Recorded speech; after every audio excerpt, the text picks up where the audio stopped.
Again in one of the hardest grand finals of all time.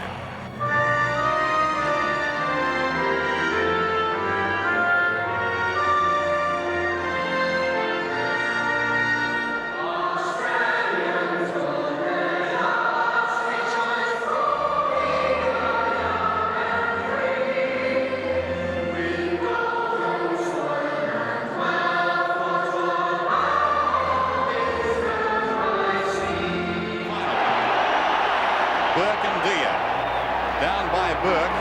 This is Buse. Second opportunity for Buse. Down towards the half-forward line. Ablett's in front. Very interesting, Dennis, at that first bounce because Yates came off the wing and went straight for Dermott Brereton. Dermott's down on his knees, as you can see. Gary Ablett will go very close from here. From about 52 metres. Long, probing kick. It's home.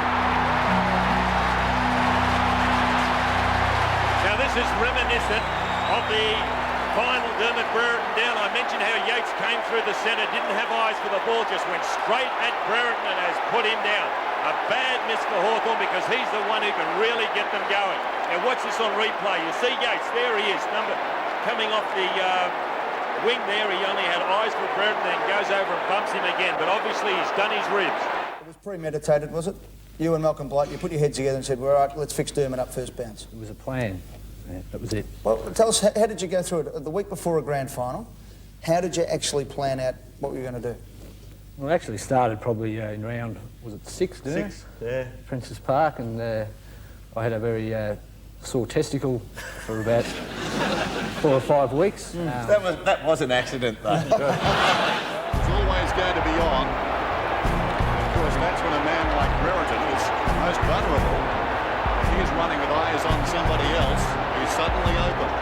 Dermott had been pretty good. I mean, he's a great player, and he'd been sort of running through huddles and all sorts of things. So I just felt with Paul Couch winning the Brownlow that year that that we didn't need to lose a player early, and Dermott had bowled over Yoder pretty well in a game earlier in the year. So there was some motivation there from Yatesy anyhow, and just said, all I said was, look, if he comes running at the centre bounce, just make sure you meet him and protect the blokes in the middle. And Dermott kept running, and Mark hit him, no elbows, no fists, no nothing. A little bit off the ball, probably a thing that we should probably take out of footy, I think, on hindsight. It's not one of the great memories in footy. I think that given the time again, I probably wouldn't have done it. Given Mark's time again, he probably wouldn't have done it. But knowing Dermott, he probably would have. So I'm not quite sure where that was all going to go to, accepting that what Dermott did do was stand up and kick 3 goals, and we got beat by a kick. So, his contribution was significant. But if we had to play it again, I'm not quite sure where we would have got the players from. So Hawthorn deserved to win. I mean, they were good enough and they were a great team. But, just at the club, I said, well, we've got beaten. Let's put our heads back in our sockets and we'll wear the loser's tag. But it was a very brave game of football, I thought. Woods half forward with the kick, intended for Ablett. Up he comes, he crashes into the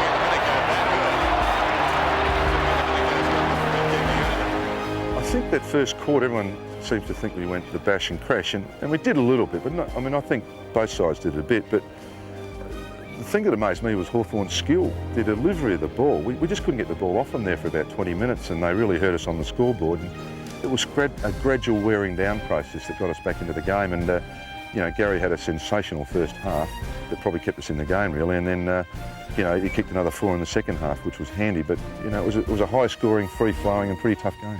Flanagan now doing the ruck work against Deer. Ablett over the top.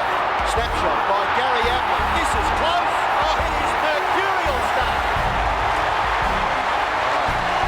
And we're close to the end of the game, and only 3 goals separates the two sides. Tuck.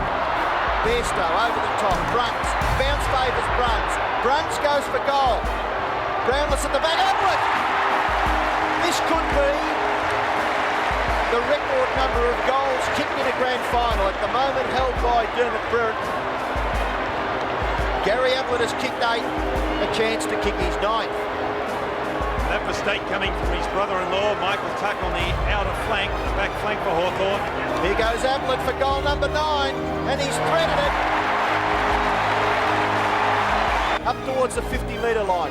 The Geelong defence punch it away. Hockey Transfers play to the opposite side of the ground. Dippy Domenico can't mark. Linder a little late on the scene. Hamilton gathers. Kicks it to Scott. This could be another Geelong goal. There'll be only one kick in it if Scott can get the ball. He gathers well and kicks it to Cameron, who's marked 40 metres from goal.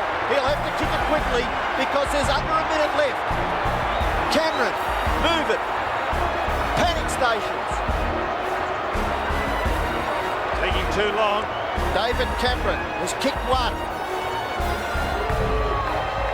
David Cameron has kicked two. That'll stop the clock.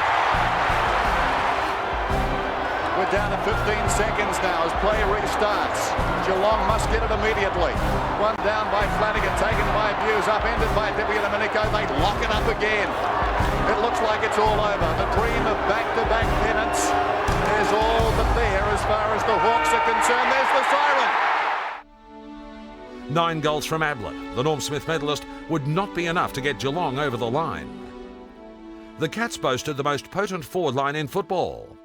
Blight's decision to move Ablett to full forward was a masterstroke, and the star kicked 100 goals 3 years in a row.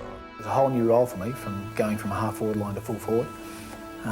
Malcolm was tremendously